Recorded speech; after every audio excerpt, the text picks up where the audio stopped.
Tapos dito, mukhang parehas lang din na si Bak to. Dito walang umusok, pero mapapansin nyo mga transistor si Bak, oh. Tecno Master Audio na CA20. Ulit galing Bulacan naman ito. Ngayon, ang pinaka-issue nito, sabi niya sa akin, na-stock daw ng matagal. Matagal daw na in-stock niya. Tapos, parang nag-protect daw. Tapos ginamit hanggang sa natuluyan na naman. Hanggang sa tinisting ko nga kanina, parang umilaw na lahat. Okay, yan ang pinaka-problema kasi sa unit once na sabi na lang natin, na-stock mo ng ilang buwan. Minsan pag on mo, biglang lumalagapak. Ang una-unang nasisira itong thermistor, oh. Tuloy dito, biyak siya, oh. Yan, nabibiyak siya. Kasi yung capacitor kasi, siyempre drain na drain yan. Ngayon, pag kuwan niya, minsan nag-i-impact siya. Tapos, ano pa ba? Ano ba may nakikita natin na problema agad nung pagbukas natin? Ito, bloated. Bloated itong dalawang capacitor. Ito, umalsa ng pitan nito. Dalawa. Dati itong thermistor, oh, sibak. Ngayon, naka-plug yan, naka-valve na tayo. On natin. Ang mapapansin nyo, umilaw na lahat, oh. Umilaw lahat. Ang valve natin, oh. Umilaw na lahat. Talaga, meron talagang ano, problema. Dalawang channel. Naka-ilaw lahat. Halos same sila ng issue or isa lang yung problema niya. Ngayon, kalasin natin. Tapos, isa sa request dito is i-fix bias na naman. Okay. Pasan, tinanggal ko yung dalawang board.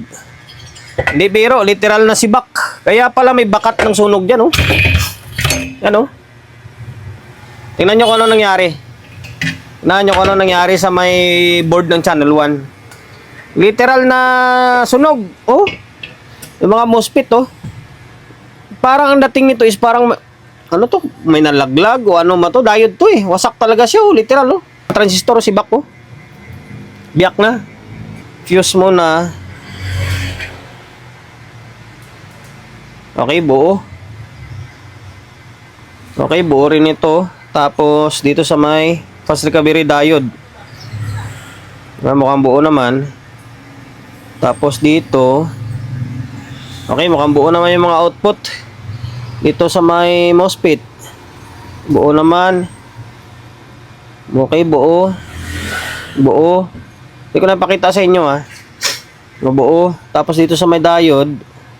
Buo naman. Dito sa may kabilang side. Okay, buo rin ito. Dito. Okay, buo din.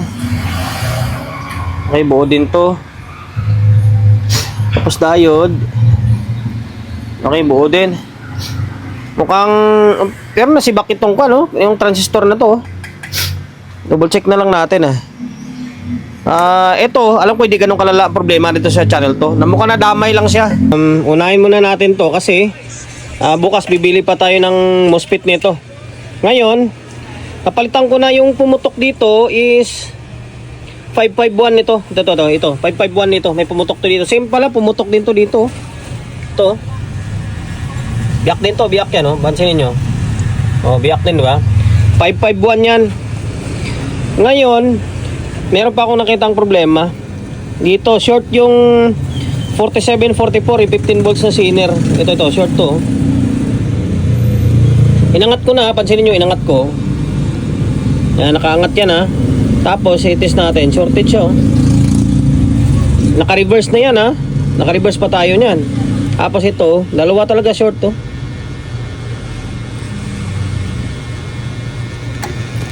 Parang buo tong isa. Okay, parang buo tong isa siguro. Buo tong isa. Isa lang yung shorted. Buo tong isa, buo. Okay. Isa short to, 4744. Itong isa buo ito. Inangat ko lang para ma-check ko siya na maayos, eh. Okay, palitan muna natin to. Tapos, ayan, napalitan na yan. Pwede natin testing. Tingnan natin kung ano mangyari. Sana minor na problem lang ito para may pag-iidayahan tayo sa may kabilang side. Napalitan ko na to ng sinner, ha. Ito. Ayan, 4744 ang code ng 15 volts na sinner. Tapos, meron ako napansin, mukhang sira itong 5532. Pansinin nyo, ha. Dapat hindi short to, eh. Ito parang shorted yung dating niya. Ito. No, short siya, oh. 5532 to, mukhang sira nga. Palitan natin muna to. Napalitan ko na ng kanyo ng itong IC 5532. Kaya nakangat na nga siya. Ngayon, testing natin kung magkakaroon siya ng bias or magiging normal. Okay, nakaprotect. Wala naman umusok. Ay, kaso umiilaw konti dapat wala yan may umiilaw. Meaning may problema yan kapag ganyan. May problema pa yan. Malamang walang bias to. Hindi lang ako sigurado kung wala to na. Wala nga talaga. Hindi lang ako sigurado kung yung pinalit ko na dito sa may bias niya, wala rin Wala, may problema pa. Hindi pala biro. Akala ko madali lang din ito. Hindi pala, may mga tinamaan din talaga. Okay, so suyurin ko ulit. Baka din sa may OP amp niya may mga tinamaan na resistor or na open. Pinalitan ko ng pinalitan ko ng 5532 kasi duda ako Nakuha ko lang kasi sa dito. Yung mga pinampapalitan ko, ito pa nga Ayan, pinalitan ko. Sigurado brand new or bago yung nilagay natin na 5532. Yan siya, yan. Kasi duda ako na-check ko na halos lahat. Wala naman ako makitang sira Ang gagawin ko na lang sa video natin na ito guys, part 1, part 2 na lang to kung sakali. Ipa part 2 na lang natin itong malala na to. Ito, kaysa hahaba yung video tapos wala tayong i-upload, di ba? Total, dalawa naman makukuha yung diskarte dito. Part 1, part 2 na lang natin. Ngayon, eto siya. Natin. Dapat walang ilaw yung pula na yan. Kailangan walang ilaw talaga yan. Kapag mayroong ilaw yan, ibig sabihin may problema pa yan. Ngayon, natin sukatan natin ang bias. Meron na. Gumalaw na Gumalaw na siya Ito to. Ayan nasa 0.25 Nasa around 0.3 yan kapag nasa digital na. Okay, goods na siya Ang nangyari or ang nasira lang is yung 5532. Yung unang 5532, saan ko ba nilagay yun? Ito ko nilagay, kinater ko lang yun Wala na. Kinater ko lang yung isa na yun Tapos yung Zener diode. Sana yung nagaganda punta. Zener diode, kung din yun. Ito pala yung isa una kanina Yan, pinalitan natin ito, kinater ko lang. Tapos yung 551. Okay, ito siya Tapos yung Zener diode 47, 44 yung value nun. Ngayon, lagyan natin ng audio to. Tingnan natin kung magkakaroon siya ng audio. Para sa susunod na video, ito naman diyan mapapalaban tayo ng todo diyan. Sigurado niyan. Sigurado ako diyan. Panay, iba yung naramdaman ko Naglagay na ako ng audio input tapos speaker. Ang problema, may problema pa rin. Pansinin nyo. May audio yun sasabay yung clip tsaka ko masama ito, tinamaan yung stepper. Ayan may bias siya pero hindi maganda yung tunog. Pansinin nyo, may kalabog pa yan. Diba? May kalabog pa pero nagre-relay yan. Ay nako, sibak na sibak yung wire. Lumiyab yung wire Focus. Lumiyab yung wire Putol, diretso hanggang dito. Ayaw mag-focus. Yan, lumiyab talaga siya Ang gagawin natin dito, hindi natin papalitan to. Putulin natin tong linya na to. Tapos mag-jump na lang tayo. Or magtugtong. Kasi dito na side, mag-jump tayo. Tapos magdudugtong tayo dito. Yan, dito. Kasi buo pa naman, hanggang dito lang yung maputol Mag-wire tayo dito. Tapos dito, try ko kung kaya kong isagad na mag-jump dito. Mag-jump tayo. Diskartehan ko. Ginawa lang natin ang paraan. Pinutol natin yung magkabilang. Ayaw mag-focus magkabilaang dulo. Yan siya Sinugtong natin, nilagyan natin sa kabul tube. Kulay itim na yung wire Yan, ngayon nadugtong na yan. Parang ground to Kaya siguro sumisinok kapag i-off mo, hindi pangit yung tunog niya. Sana ito lang yung problema niya. Ngayon ibalik ko to tapos testing natin ulit. Kinalas na natin yung board ng power supply. Confirm sira yung isa rito, 122 or 127. Tip 122, 127 ang gamit dito Ngayon gagawin ko, palitan ko na parehas. Although isa lang yung sira dito yung 122, 122, hindi 70 itong isa. Ito pala. Kamali ako. Tapos palitan ko na ng buo to. Ito yung pamalit natin Yan, bago yan. 122 tsaka 127. Ngayon, ito yung board Tapos meron ako nakita pang mga nasira dito or lumiyab. May mga resistor na yan Yan, resistor, sira or sunog. Ngayon double check ko yan. Tapos palitan na rin natin yung Bluetooth na kapasitor. Yung dalawa natanggal ko na. Yung isa kalog na talaga Tapos itong isa, akala mo walang laman, sobrang gaan. Natuyot na siguro. Itong pamalit natin, bigat nito Yan, Broadway 122,000 ang papalit natin. Paras lang naman siya katangkad Ito 80 lang ito Yan, paras lang ang kulay Alam mo, isang factory lang to. Iba lang yung pinangalan. Pares sila 4-pin. And then the rest dito, hindi pa naman siya Bluetooth, flat pa naman sila. Okay, papalit ko to. Tapos itong mga tip natin na ibalik ko na. And then pahabol ko pala kanina, sira pa itong itong Zener diode na 4744, 15 volts ito Ito yung nagre-regulate sa may supply.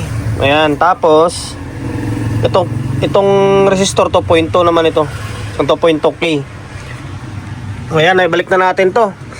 Ngayon, sinukatan ko, nagiging kumpleto na siya. Nagiging 15-15 na. Negative 15, positive 15 na siya. Okay na tong board na to. Ang kulang na lang dito is i-fix bias natin. Okay? Ngayon, ang pinaka-problema dito sa may supply. Okay, dudugtong na lang natin yung video sa isang side para hindi na ganun kahaba yung video natin. Kasi naiwalay ko na yung video Kumbaga na part 1, part 2 ko na Pasensya, wala tayong mic. Medyo maingay yung background.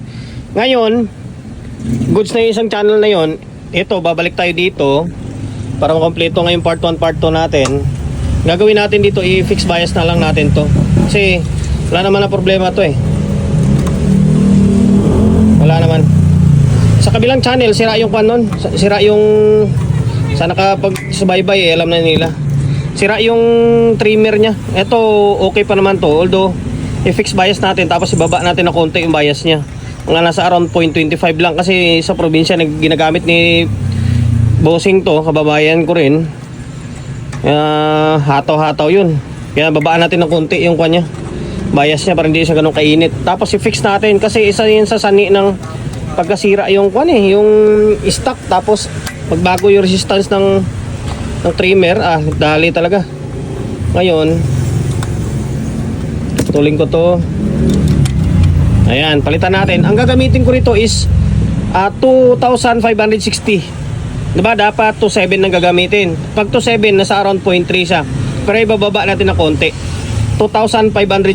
Isi-series natin yung 2K. Tapos yung 560. Isi-series natin dito. Okay, tapos sabay testing na. Sabay patulungin natin silang dalawa para makapag outro na tayo. I-fix na natin to Parang against pangit yung setup natin dito. Yan, 2,560 2K tapos 560 ito naka-series. Ang gilid-gilid lang paglagyan nyo. Hindi ganun kaganda yung background natin sa ilaw dito. Okay, yan siya. Ngayon, na-fix bias na natin to. Nagtaka ako Sabi ko bakit halos wala naman ako makitang problema normal naman yung bias niya. Tapos pangit pa rin tunog. Yung supply pala dito, lumayab yung supply dyan. Tapos basta, dudugtong na lang natin yung video. Ngayon, balik natin to. Ito lang pala yung nadali Ito, yung 551. Ngayon, balik natin to. Sabay, testing silang dalawa para makapag-outro na tayo. Okay, ngayon, naibalik na natin itong board. Natin.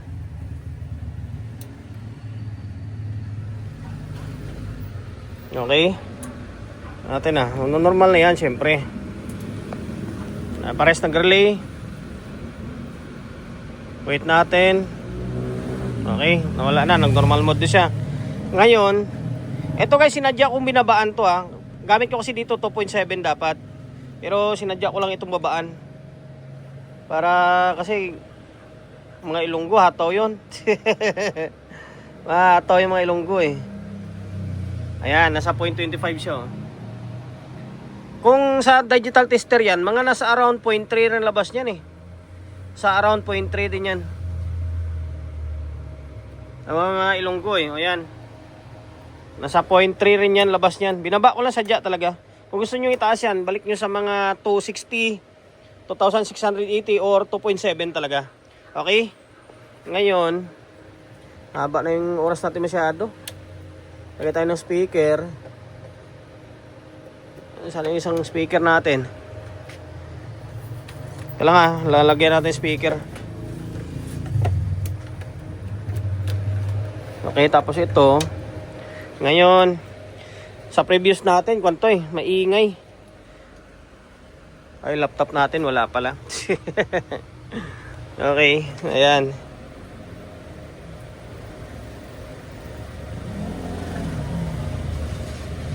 Ito lang audio.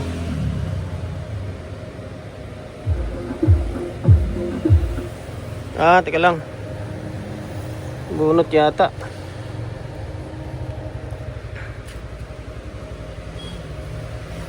Ito lang audio yung channel 1 ah. Ay, putik na bunot ko pala. Teka lang. Okay, binunot ko pala ito. Kasi nag-fix bias ako kanina. Mabira kayo pa, sabi ko nawala yung audio. Okay, ulit, take 2.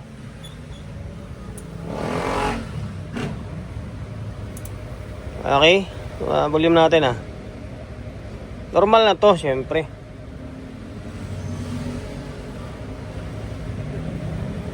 Ayan oh. Problema talaga tong bangko. Itong speak po natin kasi. Ayan, may audio. Yun oh. Tapos itong channel to. Oh.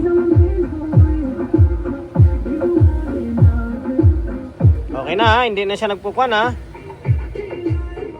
Hindi na siya kuan na yung nagki-clip tapos pangit yung tunog ha.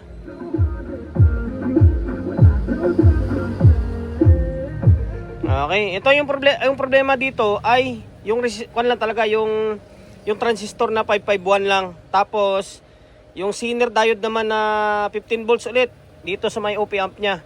Tapos yung IC din na OP amp. Tapos 2560 ang gamit natin na fixed bias. Okay, hanggang dito na lang para sobrang haba na yung video natin. Pasensya na. Okay, sana nakapagbigay idea ako sa inyo ah. Panoorin nyo na lang yung video natin. Mahaba man yan, pero kahit paano may makuha kayong idea. Diba katulad niyan, parang lumalagatok yung tunog. Yung pala eh, kulang pala ng voltahe. Pero pinagtataka ko, gumagana. Gumagana siya kasi may voltahe pa na natira eh. Positive, tapos yung negative, mataas nga lang. Okay, hindi siya na-regulate eh.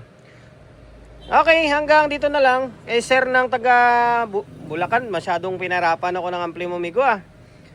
And then dahil lumabot ka sa part ng video natin na ito at hindi ka pa rin nakapag-subscribe, pakisubscribe ng YouTube channel natin ha. Pindutin mo yung bell button sa gilid, select mo yung all.